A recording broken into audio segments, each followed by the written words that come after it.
Long before Delilah, before his eyes were gouged out, before the crushing weight of the temple collapsed upon the crowd, the strongest man to ever walk the earth of Israel already carried a silent ruin deep within his own soul. He was born as heaven's answer during an era of profound humiliation. Israel was crushed, the Philistines commanded the roads, and the people had grown so accustomed to their oppression that they hardly even cried out for freedom anymore. He was a boy set apart from his mother's womb, blessed with a raw strength that no worldly army could explain, yet he would spend his entire life toying with the very calling he was born to protect. The story begins in a weary land. 40 years of Philistine domination had taught Israel to bow its head and merely survive, treating their daily humiliation as though it were just another passing season. The Philistines were not just any enemy. They emerged from the sea, bringing with them the secret of forging iron, and they had raised 5 mighty cities along the coastal plains: Gaza, Ashkelon, Ashdod, Ekron, and Gath. While Israel still toiled with inferior bronze tools, their enemies sharpened swords and spearheads from a metal that cut much deeper. The Philistine advantage went far beyond the sheer number of their soldiers. It resided in the very metal they wielded. In the villages of the tribe of Dan near Zorah, fear had long since become a habit. No one expected a deliverer to rise. No one demanded the heavens fulfill any ancient promise. The oppression had simply become part of the landscape. It is written in the book of Judges that the children of Israel again did evil in the sight of the Lord, and he delivered them into the hands of the Philistines for 40 years. 40 years is the span of an entire generation, born and raised without ever tasting freedom. Parents who surrendered taught their children to surrender. Hope died a slow, quiet death without a single scream. And it was at this exact moment, at the very bottom of the well, that heaven began to move. It did not happen in a palace, nor on a battlefield, nor from the mouth of a general commanding 1,000 soldiers. In Zorah lived a man named Manoah, of the family of the Danites, an ordinary, hard-working husband with nothing to distinguish him from anyone else. His wife carried a pain that, in their culture, weighed upon her as a heavy shame. She was barren. In a society where a woman's worth was intrinsically tied to motherhood, bearing no children was a silent death sentence. Every moon that came and went only repeated the same hollow void. That home had no cradle, no crying baby in the middle of the night, no future secured by an heir. It held only 2 adults and the crushing weight of a promise that seemed it would never arrive. Yet this is precisely the stage the Lord chose. Not a house overflowing with children, not the mightiest tribe, not a man of war. He chose a closed womb to open the door to liberation. There is a divine logic repeated throughout the scriptures. Sarah was barren. Rebekah was barren. Rachel was barren. Hannah was barren. Heaven delights in initiating its greatest works in the exact places where humanity has already given up. Because when the impossible springs forth from an empty womb, no one can ever claim it was a human achievement. The glory does not belong to muscle, nor strategy, nor the strength of a man's arm. It belongs entirely to the one who gave life. Israel did not know it yet, but their deliverance was not being forged in a military barracks. It was being prepared in the quietness of a simple home, in the womb of a woman who wept where her neighbors could not see. Before the strongest man in history appeared to tear through entire armies, God leaned over the most fragile point on the map, a forgotten village, a childless couple, a hope that appeared entirely dead. And right there, where absolutely no one expected a miracle, A light began to move toward that house. The barren woman of Zorah was about to receive a visit that would alter the course of history. It was in a mundane, ordinary instant, devoid of visible grandeur, that heaven shattered the 40-year silence.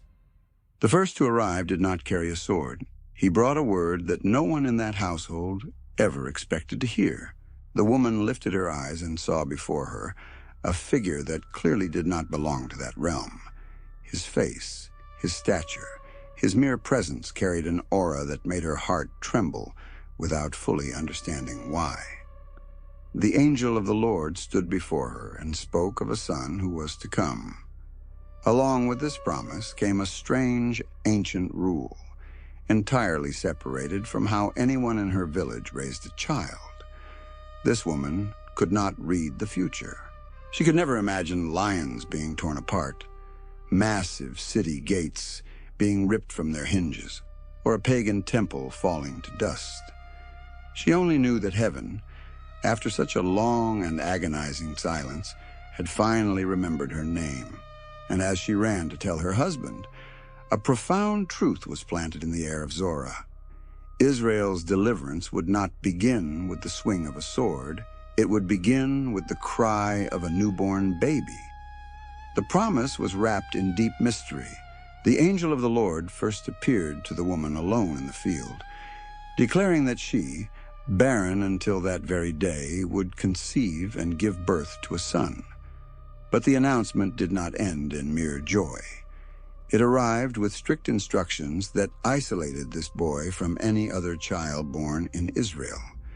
Before he even existed, he belonged to a higher purpose. It was declared that the boy would be a Nazirite to God from the womb, and that he would begin to deliver Israel from the hands of the Philistines. The word Nazirite comes from a root meaning separated, consecrated, or set apart. This was not an inherited title of honor. It was a severe vow, a lifestyle that marked the body and governed an entire routine. The book of Numbers describes 3 concrete signs of this consecration, 3 undeniable boundaries that distinguished a Nazirite from everyone else, from the top of the head to what entered the mouth. The first sign was the hair. No razor could ever touch the head of a Nazirite. The hair was to grow freely, long, and visible to anyone who looked at him. It was a public declaration that this life belonged to God. The second sign involved death. A Nazirite could not touch any corpse, not of an animal, not of a stranger, not even of his own father or mother. Consecration could never mingle with the corruption of rot. The third sign came from the vine. Absolutely nothing derived from grapes could pass his lips. No wine, no strong drink, not even the skin or seeds of a grape. A Nazirite lived entirely sober, with a mind swept clean of any intoxication. Here lies the crucial detail that redefines the entire story of Samson. His hair was never the actual source of his strength. The hair was merely the visible sign of a covenant. The immense strength lived within the alliance, not in the physical strands growing on his head. Think of a wedding ring. The metal does not create the love, nor does it hold a marriage together. It simply points to the profound, real commitment that exists beneath it. Taking the ring off does not suddenly destroy the marriage. It reveals that the covenant has been abandoned. Samson's hair functioned in the exact same way. As long as it grew untouched, it proclaimed that the vow still stood. Cutting it would not be losing a magical amulet. It would be confessing that the entire divine alliance had been willingly surrendered. Therefore, the tragedy that unfolds later in his life cannot be summarized by the word hair. It is summarized by the word carelessness. A man who received borrowed strength from heaven began to treat it as if it were his own personal property. Manoah, the father, was restless upon hearing his wife's news. He pleaded for the man of God to return and teach them how they should raise this special boy. He wanted a method. He wanted clear instruction. He wanted to fully grasp the mission. The angel returned, reiterated the orders, and when the couple prepared an offering upon the rock, the flame miraculously ascended into the sky, and the heavenly messenger ascended within that very fire. Manoah fell to the ground, absolutely convinced that they were about to die. His wife, possessing much more serenity and spiritual clarity, understood the exact opposite. If God had wanted to kill them, he would not have accepted the offering, nor would he have promised them a child. That incredible visitation announced life, not the condemnation her husband feared. Time passed, and the womb that was once a closed tomb filled with life. The boy was born, and they named him Samson. His thick hair began to grow without a single razor ever touching it, a visible mark of his lifelong consecration right from the cradle. Israel did not notice it yet, but in that very instant the scales were beginning to tip. Not because of a prodigious muscle that still slept inside a baby's tiny frame, but because of a divine vow that carried more weight than any worldly army. However, the danger was already quietly planted in the plot. A power linked to a sacred covenant only remains as long as that covenant is honored. The day a man confuses the gift with his own greatness, his downfall begins to be written. Samson grew, and the consecrated child turned into a young man with a towering presence.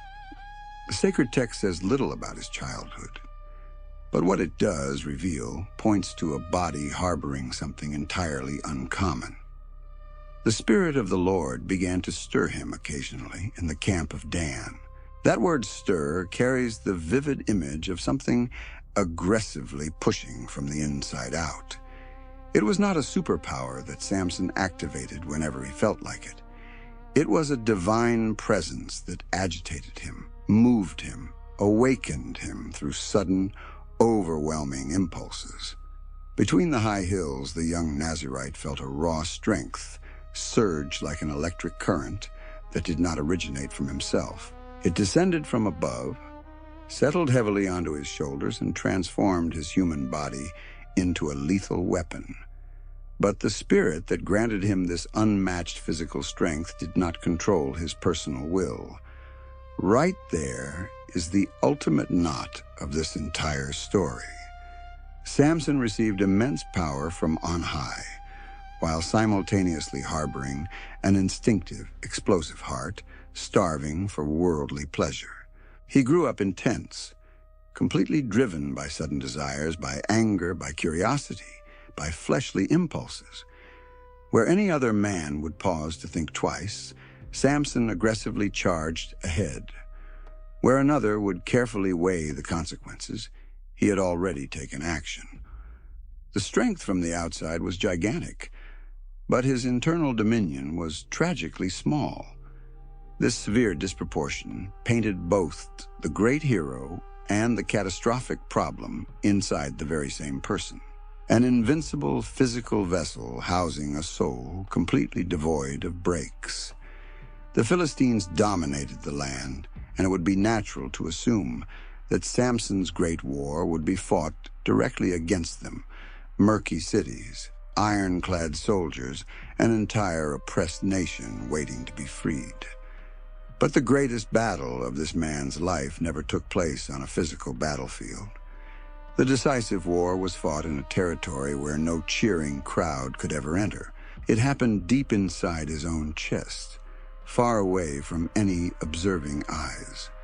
He would learn to effortlessly tear down armed enemies long before he ever learned to tame his own raging appetites.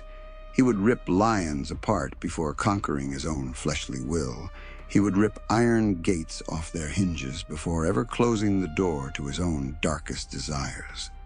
This tragic inversion is the bleeding heart of his story. A man capable of snapping thick ropes, shattering spears, and annihilating whole armies, yet completely incapable of saying no to himself when temptation knocked on the door with a soft, inviting voice.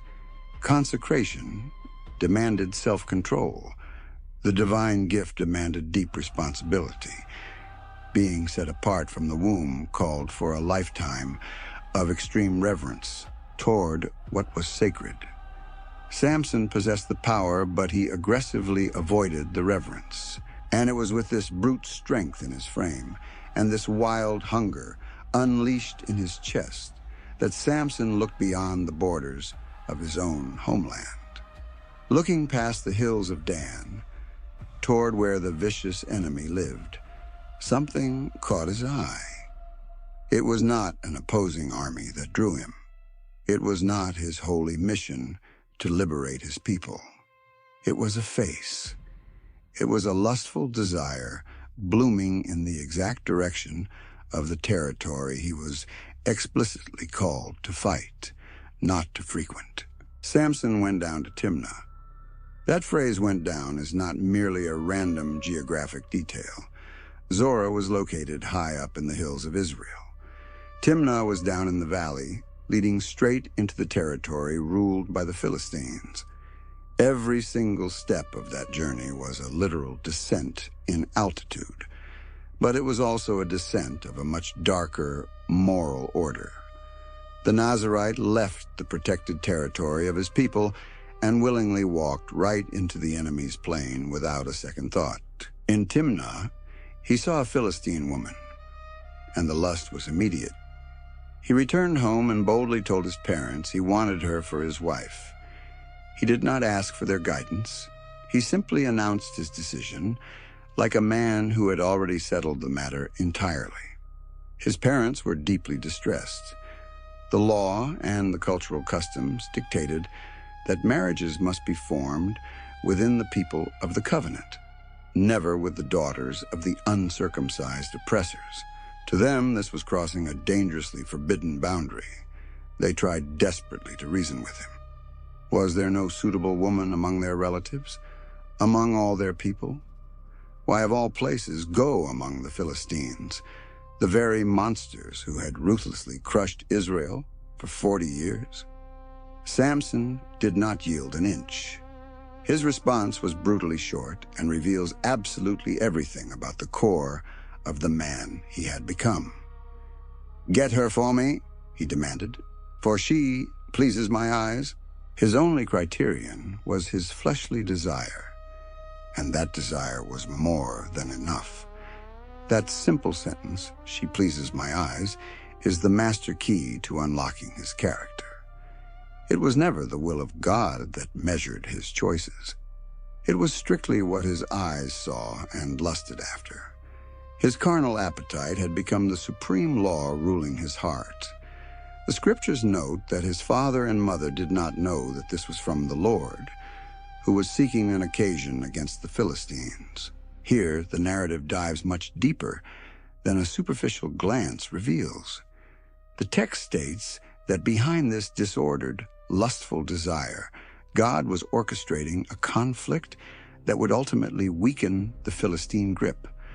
But this must be read with extreme theological care. The fact that God masterfully uses a messy situation does not miraculously transform Samson's sinful choice into a righteous virtue. Heaven's supreme sovereignty does not erase earthly responsibility. God can weave his perfect purpose even out of the wildly misguided passions of a broken man. That reveals the staggering wisdom of heaven, not the prudence of Samson. What God orchestrates is one thing. What man decides is entirely another. And what Samson decided, repeatedly, was to descend down into the valley, down into enemy territory, down into the exact terrain where keeping his sacred consecration became exponentially harder. The descent was physical, and it was deeply moral. This is the tragic detail that so few people truly see in this story. Samson's utter ruin did not magically begin with Delilah at the very end of his life. It was born years earlier, in the daily habit of crossing forbidden boundaries that a consecrated man should have fiercely respected. Delilah was simply the final door at the bottom of a long, dark staircase. The very first door opened right there on the dusty road to Timnah, when the Nazirite learned that he could comfortably walk into the enemy's house, guided by nothing more than what pleased his eyes. His parents, unable to comprehend the grander divine plan, eventually caved in and traveled down with him to Timnah to arrange the wedding. The entire family took the road leading into the plains, heading straight into the land of those who brutally oppressed their people. And as they walked down that road, none of them knew that the valley was hiding a terrifying encounter none of them expected. An encounter that had nothing to do with the bride, but with a vicious beast lurking hidden among the vineyards. The road to Timnah cut right through the vineyards, and right there, in a stretch of path surrounded by grapevines, the exact fruit a Nazirite was forbidden to go near, the story took a violent leap from romantic desire to raw, brutal survival. Samson had wandered slightly away from his parents when a terrifying sound ripped through the air. A young, starving lion leapt out, roaring directly at him. No warning, no chance to run, nobody nearby to help. He was completely alone. He was entirely unarmed. There was no sword at his waist, no spear in his hand, no soldier standing by his side. It was just a man and a beast designed by nature to kill, face to face in the dirt among the vines. The scriptures say that the Spirit of the Lord rushed upon him with overwhelming power, and he tore the lion apart with his bare hands as one would tear a young goat, holding absolutely nothing. The immense strength crashed down like a tidal wave. His bare, empty hands violently grabbed the beast, and what was supposed to be the apex predator instantly became the prey. The roaring lion that jumped to devour him was shredded apart right there on the beaten dirt path. This is the very first time the reader witnesses Samson's raw power in full display. And it is breathtaking, not because of an impressive weapon, but because of the absolute lack of one. Empty human hands against bone-crushing jaws. But the most revealing detail is not found in the bloody fight. It is hidden in what Samson does immediately after. He did not tell his parents a single word. He kept the miraculous feat a tightly guarded secret, burying the event, silencing what had just transpired. That silence seems trivial, almost innocent at a glance, but it plants an incredibly toxic seed within his character. Right there, the dark habit of hiding, of keeping deep secrets, of living with a hidden, shadowy layer that nobody else gets to see, is born. Sometime later, traveling back along that exact same route, he detoured to inspect the rotting carcass of the dead lion. Inside the dried husk of the beast, he found a swarming hive of bees and a rich honeycomb. Samson reached out his hand, scooped the sweet honey directly out of the dead carcass, ate it as he walked, and even brought some back to share with his parents. He ate it and carried on as if nothing remotely wrong had occurred in that simple, sticky gesture. But something catastrophic had just happened. The Nazirite vow explicitly forbade him from touching any dead body whatsoever. The rotting carcass of the lion was exactly that, a corpse. By shoving his bare hands inside it, he violently broke one of the 3 foundational pillars of his sacred vow. And he broke it in complete silence, without a single witness, without any fuss. Nobody saw it. Nobody knew. His parents blindly ate the honey without ever imagining where it came from. The violation of his holy consecration entered the biblical narrative, disguised as a harmless, sweet snack on the road. Honey is undeniably sweet, pleasant, and completely harmless in appearance, but this specific honey was pulled directly from the jaws of death. The pleasure was neatly wrapped in blatant transgression, and Samson quickly learned that he could harvest the sweetness while completely ignoring the corrupted source. This is the second monumental destructive habit solidifying in his heart. First, concealing his deeds. Now extracting physical pleasure from a forbidden source and treating the prohibited as if it did not even exist. The sacred was degrading into a disposable detail. Most people assume that Samson's very first dangerous secret involved his hair, revealed at the bitter end with Delilah. But his true first secret was this: the honey inside the rotting carcass, the comfortable habit of casually playing with what he was supposed to treat with holy fear. A man who learns to violate the sacred in private never stops there. A conscience that remains silent during a small fracture will inevitably remain silent during a massive collapse. The first open door always invites the next. The terrifying lion had been obliterated with shocking ease. The most feared beast in the region turned to dust in the bare hands of the Nazirite. Yet, this supposedly invincible man was already starting to be utterly defeated by something exponentially smaller than a lion. It was not an invading army that cracked the first fissure into Samson's armor. It was the thrill of hiding the truth. It was the stolen sweetness extracted from death. It was the intoxicating taste of carrying dark secrets that absolutely no one could verify. And that stolen honeycomb, harvested in the shadows, would not remain hidden forever. Soon enough, it would morph into a dangerous game, a reckless wager, a high-stakes riddle, thrown into the middle of a wedding feast completely surrounded by his enemies. What was born as a sweet secret on the road to Timnah would boomerang as a deadly trap, because absolutely everything Samson tried to hide had a notorious habit of resurfacing later at the worst possible moment to ruthlessly collect the debt. The wedding arrived, and with it, the traditional week-long feast. The cultural customs of that era demanded a grand banquet lasting 7 days, and the Israelite groom suddenly found himself surrounded by 30 young Philistine men, hand-picked by the bride's family to accompany him. 30 men of the enemy nation circling one lone man from Israel. The atmosphere mimicked celebration, but underneath the wine and laughter, heavy suspicion boiled. Not a single person at that table was a true friend. There were 30 pairs of watchful eyes, eagerly waiting for him to slip up. The entire festival revolved heavily around wine. Here again, the narrative silently echoes the Nazirite's glaring problem.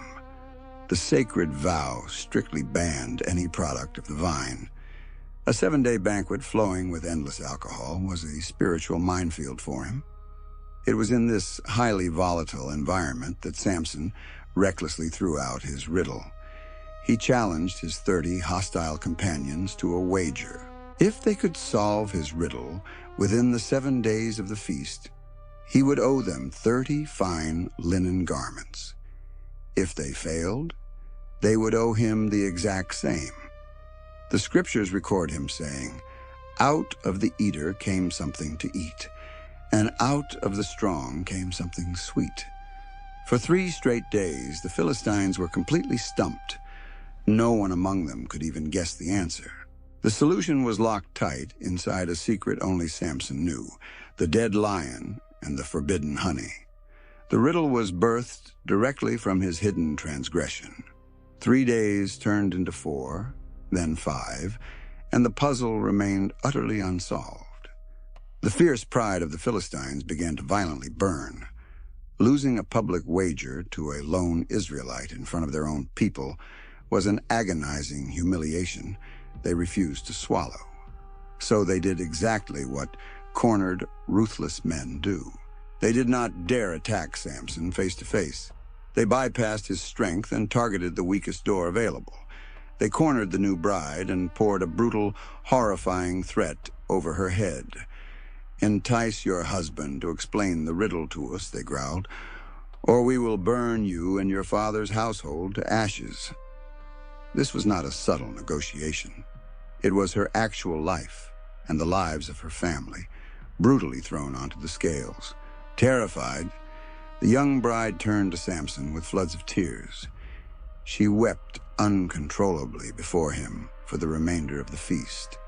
She manipulated him, crying that he actually hated her, that he did not truly love her, complaining that he had given a riddle to her people and would not even share the secret with his own wife. Samson held his ground for days. He fiercely guarded the secret, endured her constant sobbing, and kept his mouth shut tight. But her relentless, daily insistence acted like highly corrosive acid, slowly eating away at his resistance drop by agonizing drop, tear after tear, until the massive dam finally cracked. On the seventh day, utterly defeated by the emotional harassment, he broke. He handed the dark secret of the dead lion and the sweet honey over to his weeping wife. Almost instantly, she turned around and fed the answer directly to the vicious men of her people who were eagerly waiting in the shadows. Right before the sun set, the 30 companions smugly approached him with the stolen solution on their lips. "What is sweeter than honey?" they sneered. "And what is stronger than a lion?" The wager was solved. Samson instantly realized exactly what had transpired. They had not won using their intellect. They had forcefully ripped the truth through the most fragile link in his life. "If you had not plowed with my heifer," he fired back bitterly, "you would not have solved my riddle." Look closely, because right here lies the precise, devastating pattern that fully defines the ultimate tragedy yet to come. Notice the specific sequence because it will repeat verbatim. A woman violently pressured by enemies, Samson initially resisting, the relentless daily nagging wearing him down. The secret finally surrendered, the devastating betrayal successfully consummated. This exact script of defeat was entirely written right there at his very first wedding, years before a woman named Delilah ever existed in the story. The Philistines had successfully cracked the ultimate code. They finally realized they never needed to defeat him on a bloody battlefield. They simply needed to find the right person and endlessly insist. Samson's physical body was completely invincible against iron swords and shields, but when faced with the tears and the endless, whining insistence of someone he loved, he completely melted.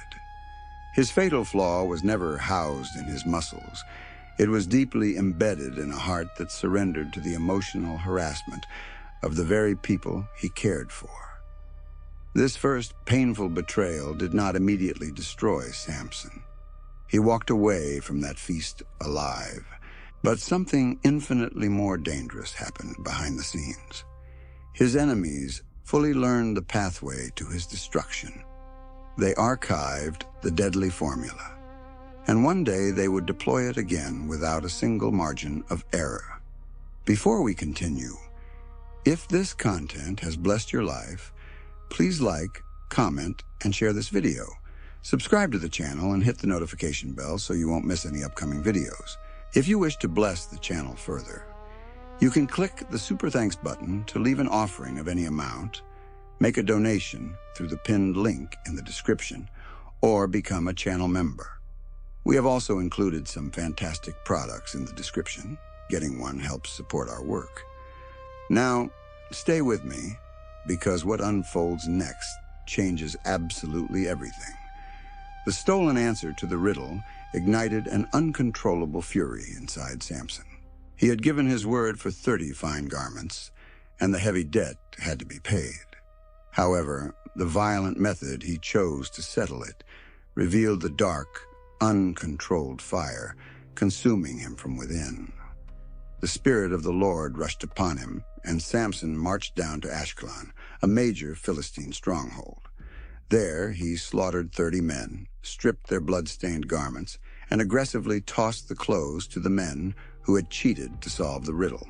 Seeing Samson storm off in a blinding rage, his father-in-law incorrectly assumed the marriage was permanently severed. Consequently, he gave the young bride away to another man, to the very companion who had served as Samson's best man at the wedding. The bride was casually handed over to an enemy. When Samson's temper finally cooled, and he returned to claim his wife, he discovered the horrific exchange. The fire that had briefly died down reignited into a massive inferno. Now it was not just about a betrayed riddle. It was about the profound humiliation of losing his own wife to an enemy. His response escalated to a scale of destruction nobody could have predicted. Samson stalked the fields and expertly captured 300 wild foxes. He tied them violently, tail to tail, in pairs, and fastened a blazing torch between every set of tails. Then he unleashed the panicked, fiery animals directly into the standing grain of the Philistines. The terrified foxes sprinted frantically across the dry fields, spreading an apocalyptic wall of fire wherever they ran. The scriptures detail that he burned up the shocks and the standing grain, along with the vineyards and the ancient olive groves. The entire harvest of an entire region was reduced to black ash in a single afternoon of unchecked vengeance. Golden wheat, heavy vines, ancient olive trees, everything that sustained the fragile economy of that Philistine territory was completely devoured by fire. This was not an attack aimed at soldiers. It was an attack directly targeting the bread, the livelihood, and the very future of his enemy. The Philistines, absolutely enraged by the catastrophic destruction, demanded to know who had done it. When they discovered it was Samson because his father-in-law had given his wife to another, they retaliated with the exact same savage cruelty they had previously threatened. They marched up, seized the woman and her father, and burned them both alive. The horrific threat they hung over the bride on her wedding day was ruthlessly fulfilled by their own hands. The very woman who compromised her husband out of fear of the fire ultimately died screaming in it. The spiral of violence spun faster with every revolution. Samson burned their fields. The Philistines burned his wife. Upon learning of her gruesome death, Samson swore a bloody oath that he would not rest until he had taken full vengeance upon that people once again. He attacked them with unprecedented slaughter, striking them hip and thigh with a great blow, before retreating to live in the desolate cleft of the rock of Etam. Every single strike demanded another strike. Every brutal death called for the next. The entire region was sinking fast into an endless cycle of blood with no end in sight. Here we must look with complete honesty at what the biblical text reveals. Samson was undeniably an instrument of God against the oppressive Philistines. The chaotic conflict he continuously provoked severely weakened the enemy's suffocating grip on Israel. Yet, the very same man who served the high purpose of heaven was carrying a dark, deeply personal fire that was absolutely not holy. Vengeance, a severely bruised ego, uncontrolled fury. The designated instrument of divine liberation was violently burning for his own selfish motives. This is the raw complexity that the biblical narrative refuses to hide. God can sovereignly utilize even the wrath of Samson to shake the Philistines to their core. That speaks volumes of heaven's supreme power. But the wrath itself remained the deeply flawed wrath of a man with zero self-control.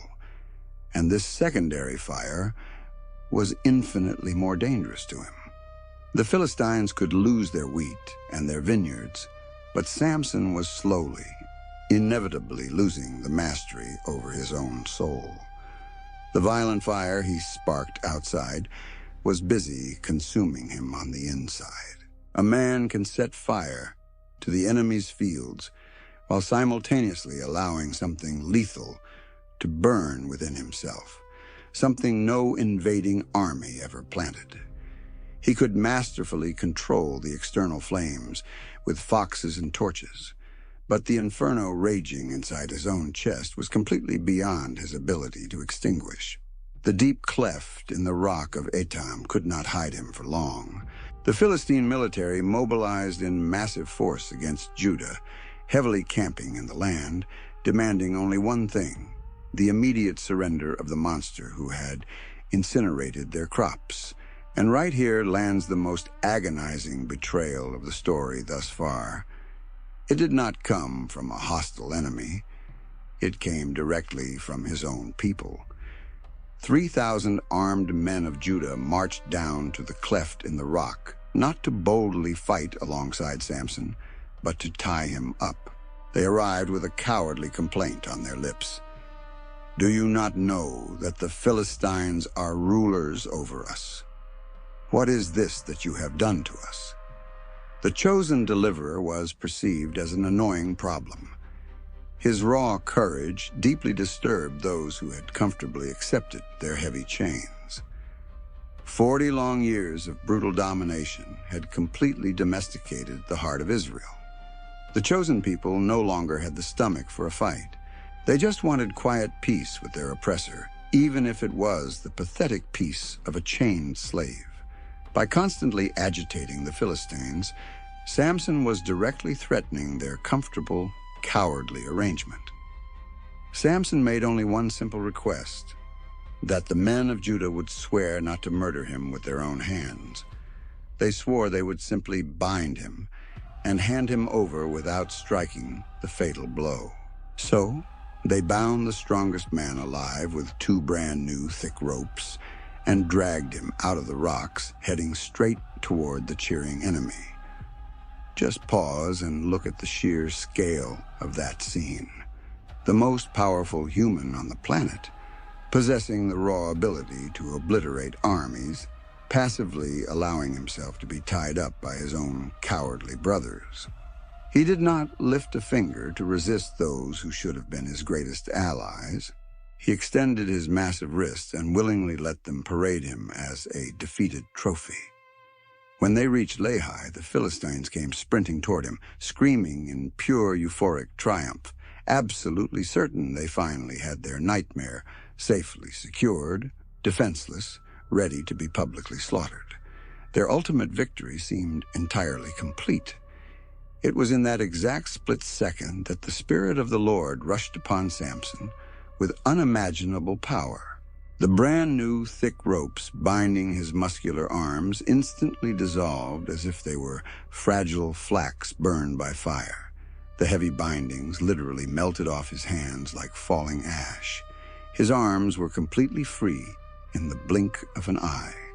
Glancing down at the dirt, Samson spotted the fresh jawbone of a donkey. He grabbed that crude, bloody piece of bone and violently charged directly into the massive, armed Philistine multitude, completely alone, with absolutely nothing but a jawbone in his fist. The scriptures record him shouting in victory, "With the jawbone of a donkey, heaps upon heaps. With the jawbone of a donkey have I struck down 1,000 men. 1,000 highly trained soldiers fell dead before a jagged piece of bone.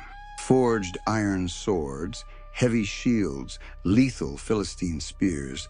Everything was utterly useless against the divine tidal wave of strength that descended upon this man." The proud army that had marched up to violently celebrate his capture was transformed into gruesome mountains of corpses bleeding out in the field.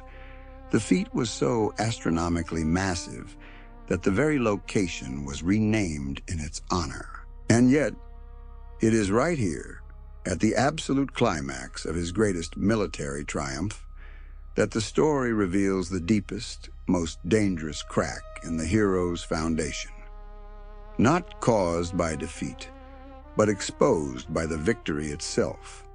When the bloody slaughter finally ended, Samson was hit with a violent, agonizing thirst. The exact same physical body that had effortlessly annihilated 1,000 enemies was suddenly collapsing because it lacked a few drops of water. The identical divine strength that shattered human skulls could not magically produce a single gulp of water for his burning throat. Right there, the supposedly invincible God among men cried out. He openly acknowledged before God that he had granted this great salvation, but complained that he was now about to die of thirst and fall into the hands of the uncircumcised.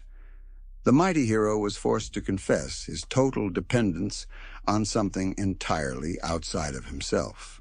It was a simple, humbling thirst that ripped the mask off his self-sufficiency. While he was actively slaughtering, Samson looked entirely self-reliant, the absolute master of his own strength.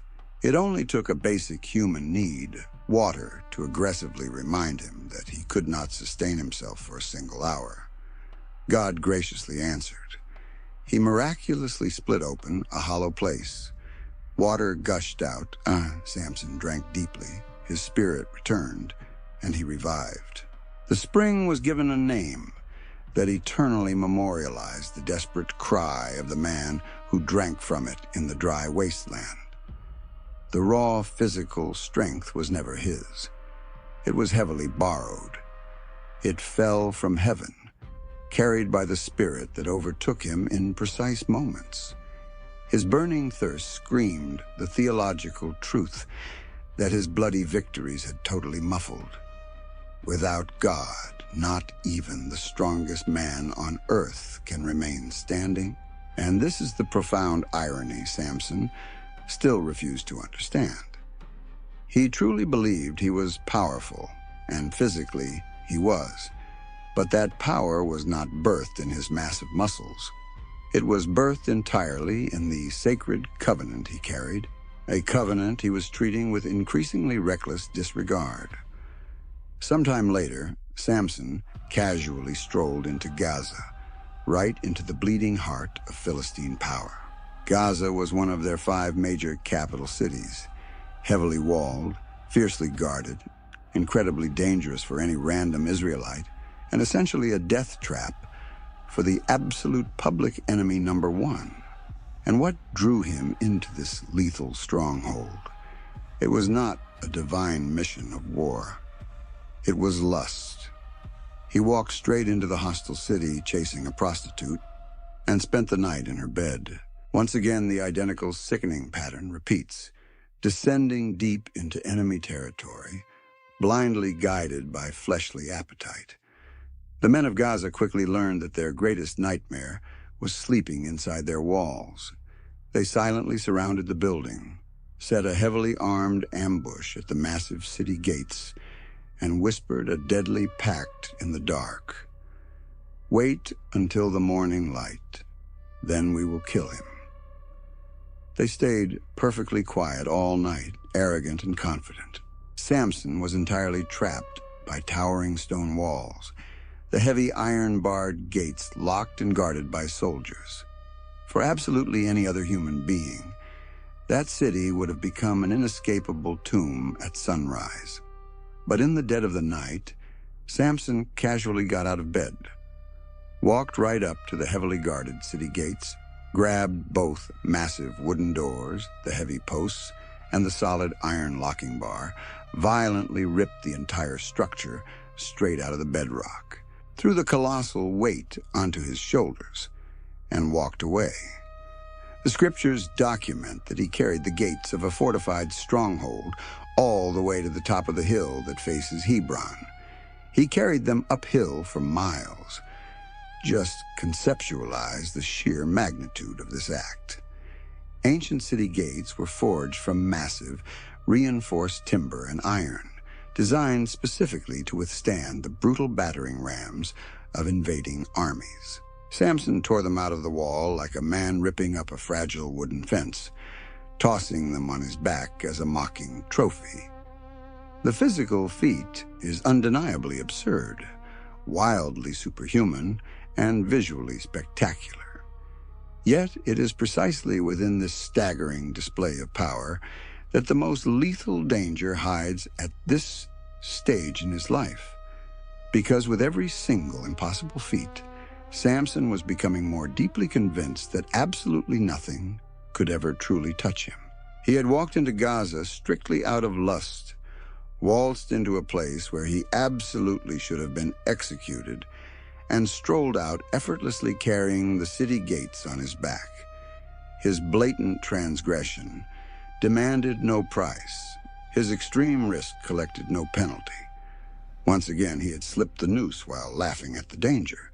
This is the silent, deadly poison of repeated, unpunished success. Every single time Samson sinned and faced zero consequences, his spiritual conscience grew deafer.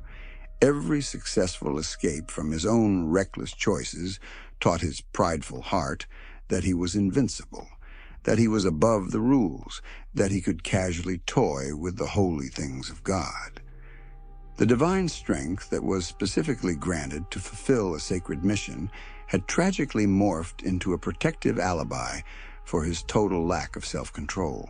"Since I always escape," his arrogant heart rationalized, "I can keep descending. I can keep giving in to lust. I can keep walking into wherever my eyes desire." He walked away from Gaza, carrying the massive gates as a mocking trophy, absolutely certain that no walled city on earth could ever hold him. He had no idea that in this exact season of his life, he was willingly walking straight into a prison infinitely stronger than any stone wall. His next fatal trap would not feature iron gates or armed guards. It would take the softest, sweetest, and most lethal form imaginable. The form of a woman waiting in the lush valley of Sorek, a woman he would learn to deeply love. It was in the valley of Sorek that Samson fell in love with a woman named Delilah. And it is right here that the grand tragedy finally strikes its fatal blow.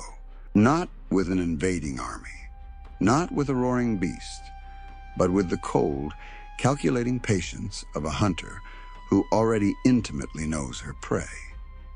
The lords of the Philistines approached Delilah with a massive, irresistible proposition. Each of the 5 rulers offered her 1,100 pieces of silver. In exchange, she simply had to discover the hidden source of this monster's great strength. The financial sum was astronomical. 5 lords, 1,100 pieces each. A staggering fortune, capable of buying the soul and loyalty of almost anyone on earth. Delilah accepted instantly.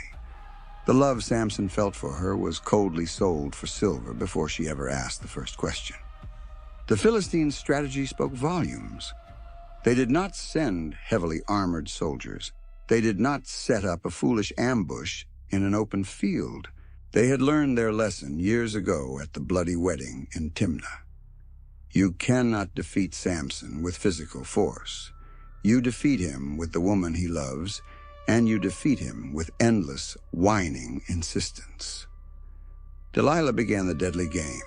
She asked him directly, "Tell me where your great strength lies, and how you might be bound to subdue you." The question was so utterly brazen, it was practically a blaring alarm. And yet, Samson played along with the lethal game as if absolutely nothing could threaten him. He lied the first time. He smirked and told her that if he were tied up with 7 fresh bowstrings that had not been dried, he would instantly become as weak as any normal man. Delilah eagerly tied him up while armed assassins waited breathlessly in the inner room. She screamed, "The Philistines are upon you, Samson!" He easily snapped the thick bowstrings as if they were fragile threads of yarn touching an open flame. The first assassination attempt failed spectacularly. But what actually transpired in that room was far more terrifying. Samson fully realized she was actively plotting to have him captured and killed, and yet he stayed. Then came the second attempt, immediately following the exposure of his lie. Delilah whined that he had mocked her, that he was making a fool of her, and she demanded the secret again. Samson fed her another false answer. New ropes that have never been used. She tied him up securely, and once again, he snapped them off his arms like thin threads. The third time, he carelessly tiptoed dangerously close to the fatal truth. He arrogantly brought up his hair, telling her to weave the 7 locks of his head into the web of a loom. He was aggressively circling the actual secret, dancing recklessly on the crumbling edge of his own doom. Pause and deeply observe the terrifying reality of what is unfolding. 3 separate times, Delilah actively tried to hand him over to be slaughtered. 3 times, armed men waited in the shadows to take his life. 3 times, he clearly saw the deadly trap spring shut. And 3 times, instead of running for his life, he willingly laid his head right back down in the exact same lap. This is the agonizing detail that completely changes how we read the story. Delilah did not discover Samson's strength because she was an evil genius. She simply discovered his devastating routine of self-destruction. She only needed to violently repeat the exact pattern that he himself continuously fed. Because Samson already knew this script by heart. A weeping woman applying heavy pressure, the daily emotional nagging, the secret slowly being ripped from his chest. He had lived this exact nightmare in Timnah years before. He knew exactly where this dark road ended, and even knowing the catastrophic finale, he willingly walked down it again. This is the silent, psychological horror of this moment. It is not the naive ignorance of an innocent victim. It is the fully conscious choice of a broken man who recognizes the deadly trap, perfectly remembers the bloody outcome, and still willingly steps inside. There is something utterly terrifying in the repetition. Samson did not fall because he was brilliantly tricked once. He fell because he continuously returned to the exact same lethal place after having been brutally betrayed the exact same way before. His dark, fleshly habits entirely overpowered what his wisdom desperately warned him about. Delilah quickly realized he was yielding a little more with every single round. She was getting closer to the prize. So, she unsheathed the most effective weapon ever forged against this invincible man, the exact same weapon from Timnah. The relentless, suffocating insistence, day after agonizing day, never giving him a single moment to breathe. The scriptures painfully document that she pressed him hard with her words day after day, and urged him until his soul was vexed to death. His soul was vexed to death. The mighty Titan who slaughtered 1,000 men with a bone, who effortlessly carried massive iron gates on his shoulders, who ripped a roaring lion apart with bare hands, was being slowly, methodically ground into dust by repeated words and daily crying. It was not a sharp sword that finally broke him. It was the slow, steady drip of water carving through solid rock.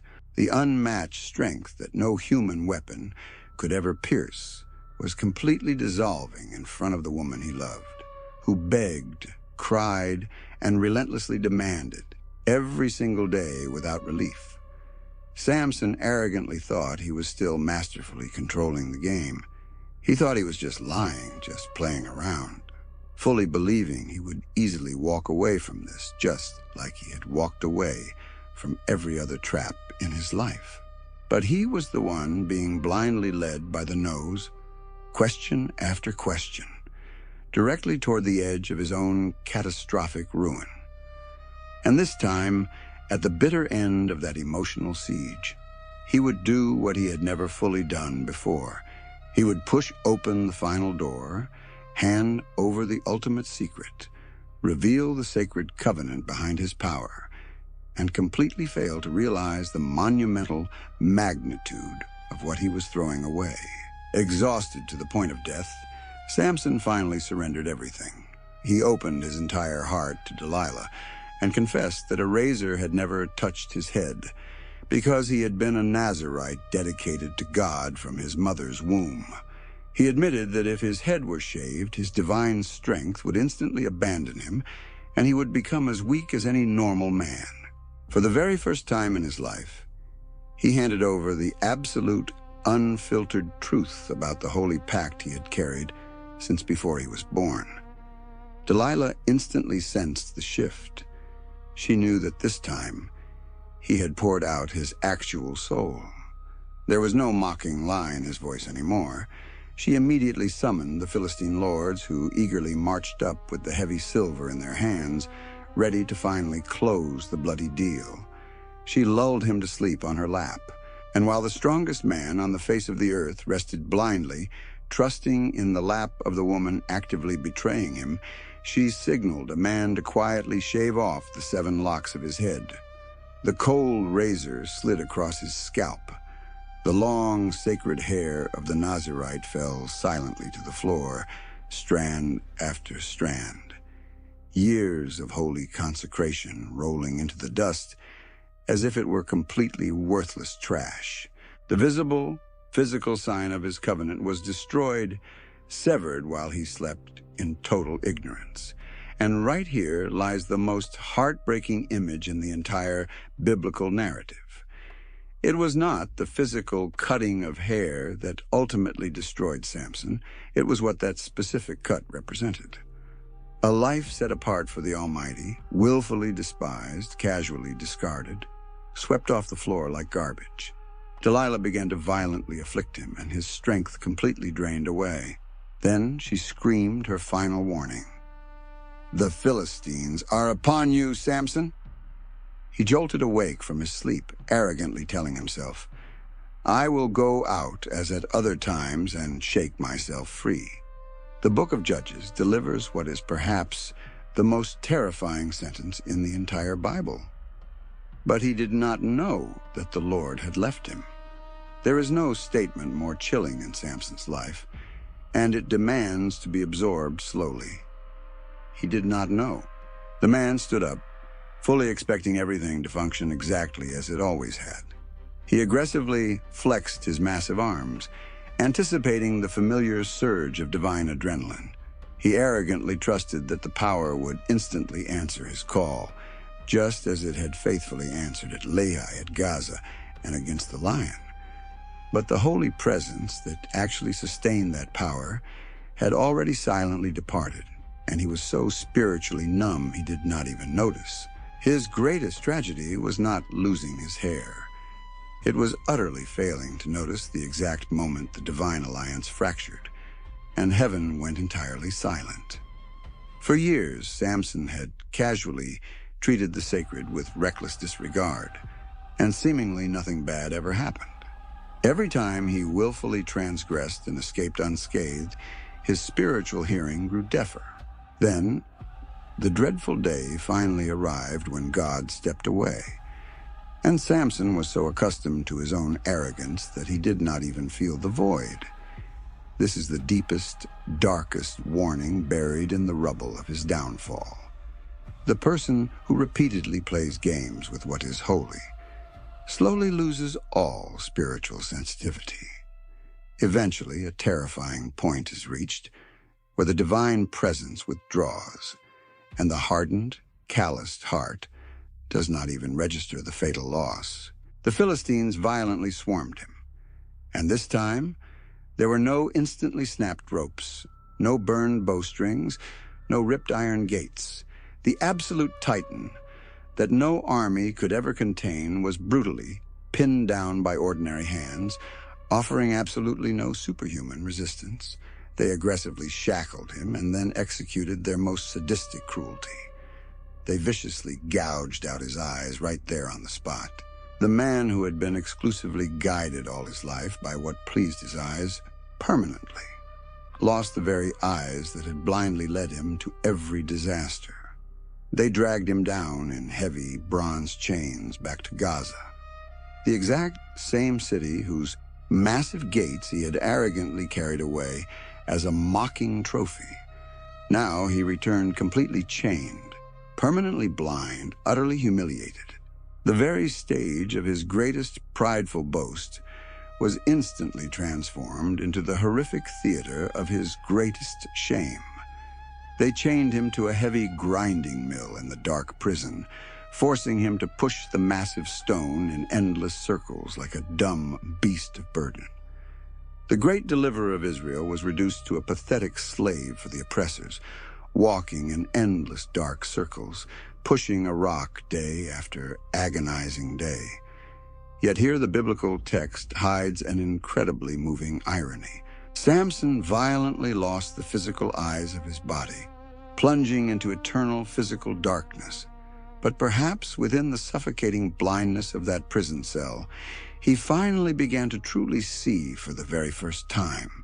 In the pitch black of the mill, stripped of the woman, stripped of his strength, stripped of the cheering crowds, stripped of every single thing he used to boast about, there was absolutely nothing left but him and the agonizing silence.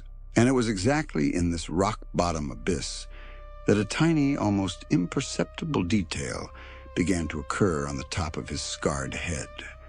The sacred text, with immense, quiet grace, records one small fact.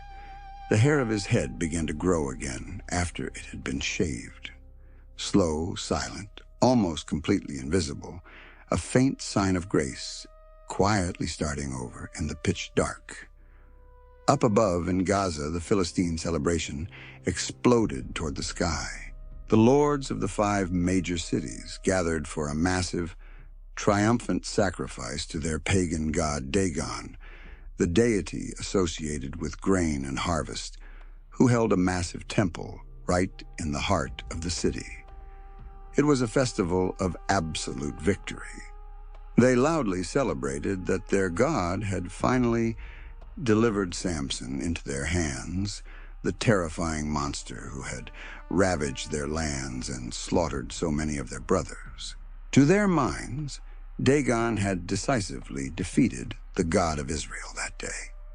In the chaotic peak of their drunken euphoria, they screamed for Samson to be dragged out of the dungeon so he could entertain them.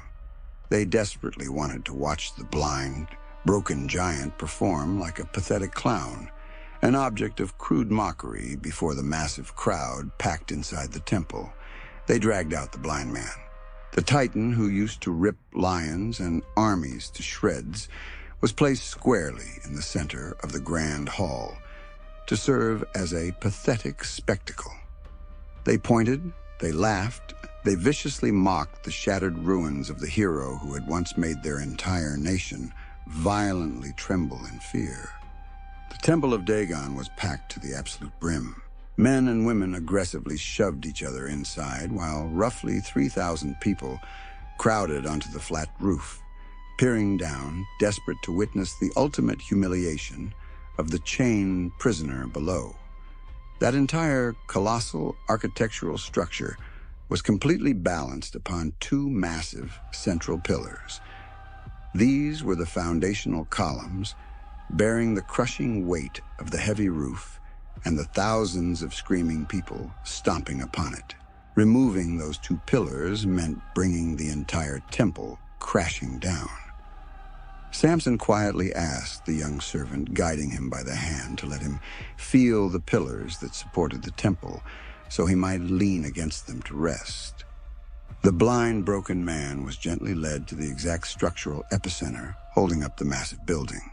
And right then, with his scarred hands firmly pressed against the cold stone of the 2 pillars, the man who had lived his entire life arrogantly trusting in his own fleshly strength did something he had never truly done before.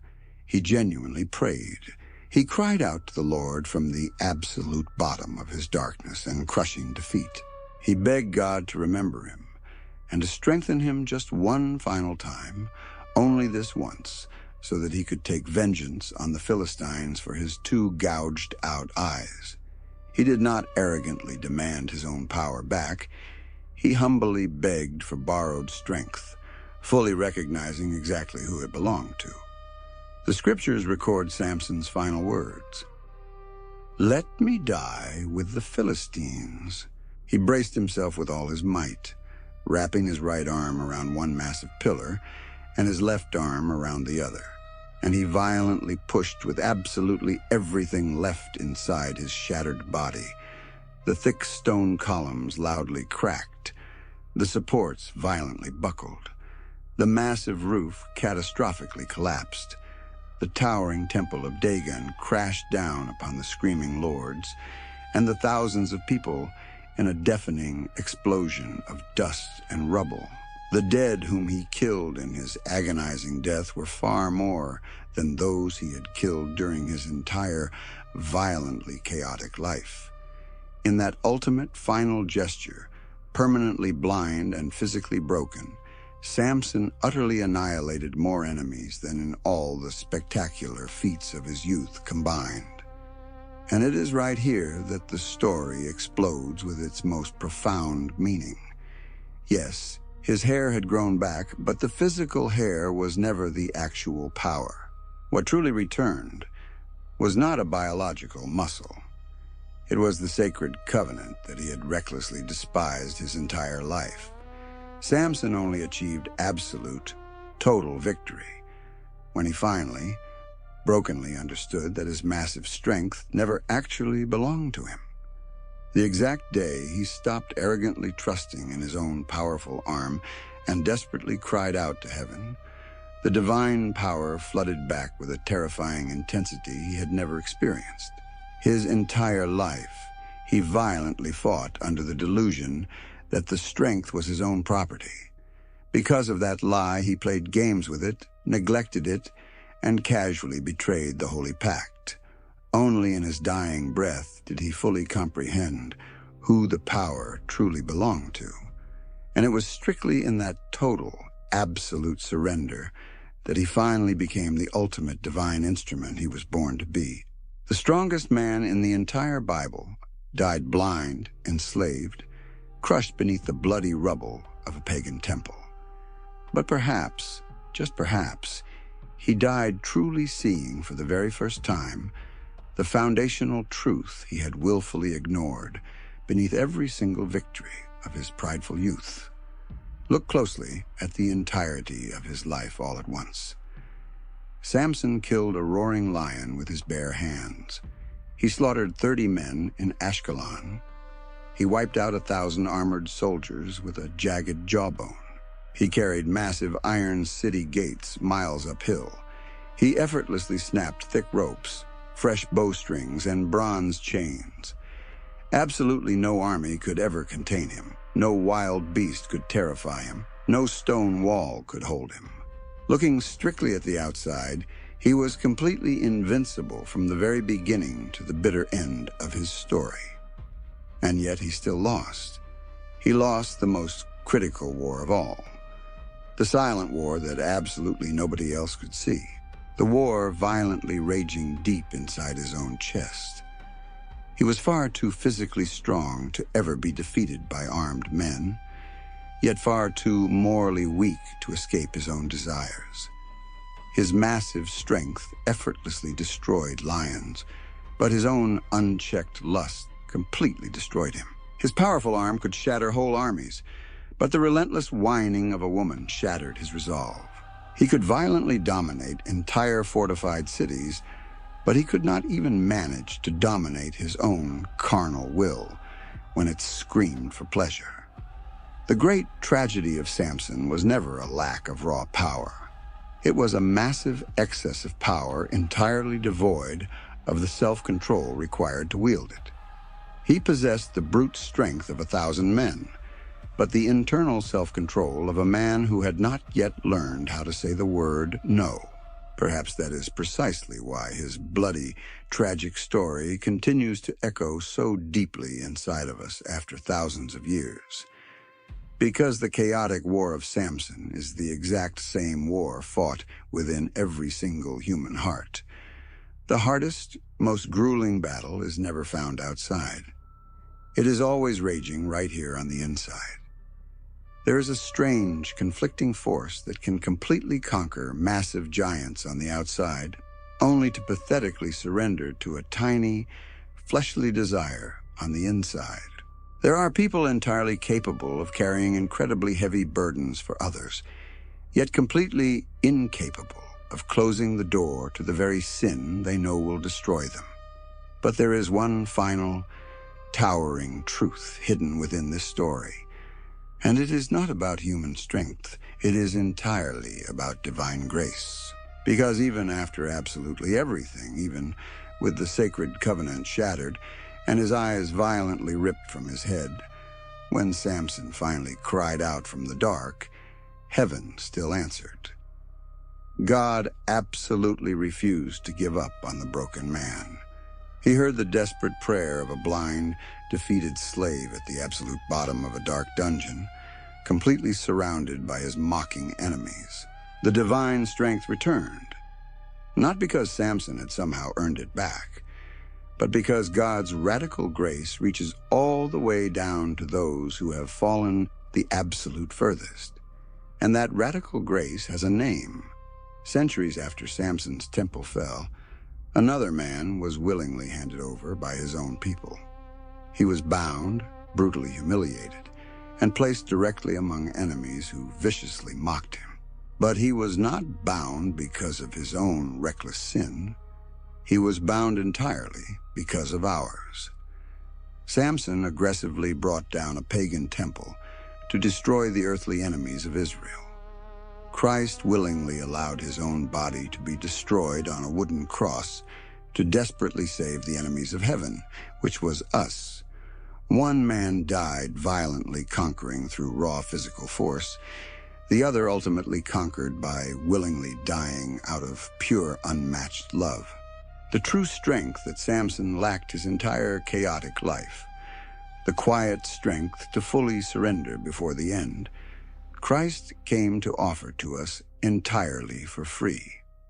Not the brute physical strength of an arm that aggressively shatters stone pillars, but the quiet, invincible strength of total surrender that yields the broken human heart and rests it safely in the hands of God. Perhaps today you deeply recognize yourself in Samson. You look so incredibly strong on the outside, but you are violently wrestling on the inside. You are successfully winning the public battles that everyone else applauds, but you are quietly losing the secret war that absolutely no one sees. You are exhausted from constantly falling in the exact same spot, fully knowing how the dark road ends, yet continually walking right back to the very same destructive trap. The greatest news you will ever hear is that you do not have to arrive completely blind, broken, and chained in a ruined temple to finally cry out. The exact same God who mercifully heard Samson at the absolute bottom of his dark prison is actively listening to you right now, in this very moment, exactly where you are, in the middle of the mess you are in. If you truly want to reconcile your heart with Christ, to finally surrender this exhausting internal war, and to hand over to him the control you could never maintain on your own, write right now in the comments, "Accept me, Lord Jesus." And if you have already surrendered your entire life to him, if you intimately know this incredible grace that lifts the fallen from the dirt, simply type, "Amen." May this message reach another wounded heart that desperately needs to hear that there is still hope after a massive fall. Because true, lasting strength was never found in the length of a man's hair, nor in the muscle of his arm, nor in the public victories that the world loudly applauds.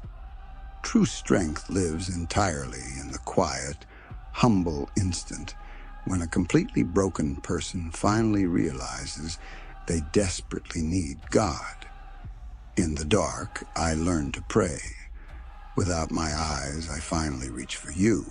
The heavy, grinding stone of my failure has become the very altar where my brokenness is made whole. Through it all, now I truly see